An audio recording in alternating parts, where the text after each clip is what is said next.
Ah, spring is here. It's green everywhere. The birds are singing. There's creepy insects flying through the air. Ah, it must be time to start planning for your summer vacation. A vacation. That's right. It's time to take a trip. And you've probably wondered, how can ChatGPT help me plan for my vacation? I'm here today to show you what to do and what not to do when using ChatGPT to plan for a vacation. First off, ChatGPT is not Google. What do I mean? Well, would you enter the following? Well, if you did, what would happen is you would get a very generic output. And lots of people complain about ChatGPT sounding really generic, cliche, unoriginal, and kind of unhelpful.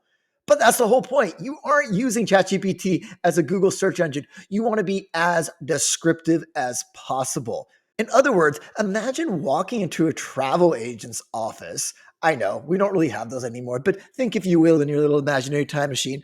We're walking into a travel agent's office and we say, "Hello, family of four, vacation, Mexico, ideas." They would think, that's a little strange. But that's the whole point.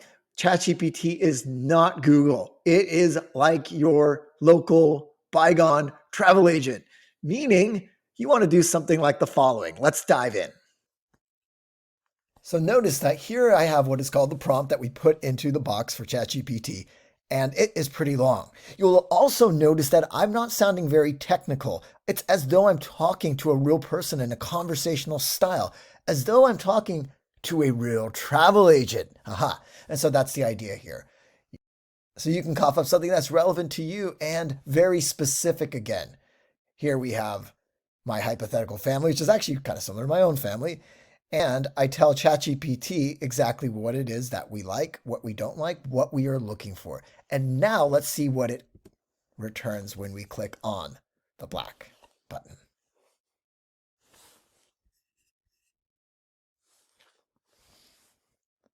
It starts off with something, yes, kind of generic. We all know it's a fantastic choice. Okay, but give us something a little meatier. So it starts off with Mexico City. Then it gives us 3 reasons why that speak back to that prompt that I just used. So there's a connection there. It's not just saying, here's Mexico's greatest hits. It's like, okay, this is what you'll like based on all that information that you just gave me. And it's not just a one sentence. It gives us, for each city here, 3 different aspects, which are the urban adventure and culinary delights, activities, and language schools. Those are 3 things that I touched on there. And you'll notice that in the last one here in Merida, it says cultural richness, food and crafts, something else that I also touched on in that prompt. And now at this point, what do we do? Now you've got a pretty good answer, but you might think, well, that's not exactly what I want. I wish I could follow up and ask it a little bit more. And that's the great thing. It's a conversation happening here. Again, going back to the travel agent, you wouldn't just say, "Oh, thank you for that one exchange we had. I asked you something, you responded. I have to go now." That would be a little bit strange, but not as creepy as if the travel agent said, "Can I come with you to Mexico? I love burritos." That would be weird. A little aside, burritos are a California thing. You actually don't really see them in Mexico, but I digress. So diving back in, you're now able to follow up and ask it something specific and just say hypothetically that number 3, San Miguel de Allende, jumped out at me. And so I would ask ChatGPT, could you tell me a little bit more? Now, if we look down here in that input box, this is something I typed. Could you tell me a little bit more about San Miguel? My wife loves to paint, visit galleries. I give it all these details, and I even ask how walkable it is. I love cobblestones, but my knee doesn't do too well on hills. My knee is fine, but again, hypothetical situation here. But you can be so specific because this is not Google. If you enter this into Google, who knows what you'd get, but it wouldn't be anything helpful. But what do we get here?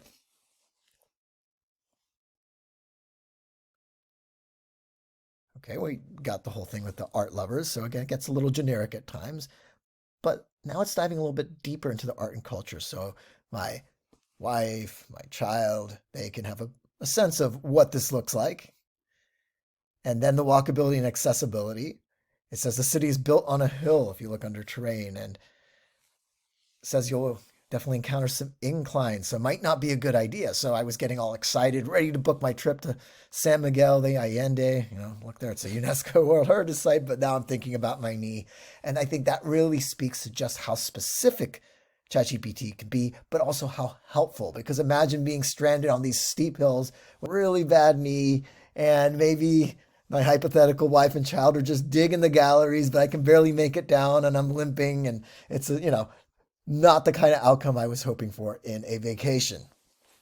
But that's not all ChatGPT 4 can do to help you in your travels. It can actually go beyond your travel agent by morphing into a tour guide. What do I mean? Well, you can actually upload your itinerary, place the place you want to go once, of course, you've decided on it, on everything, where you're staying, etc. And again, it thrives on the details. Feed that into the input box on ChatGPT 4, and voila, it will become your tour guide, coming up with specific itineraries for you to choose from.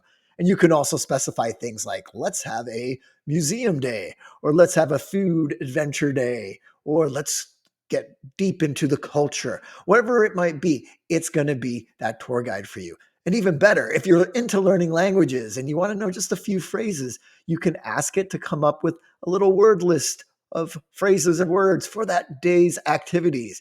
That way, if you're doing the cultural trip and you know the word for church in Spanish, say you're in Mexico, is iglesia, then you can whip it out whenever you need to. If you're lost, you can say, Señor, ¿dónde está la iglesia?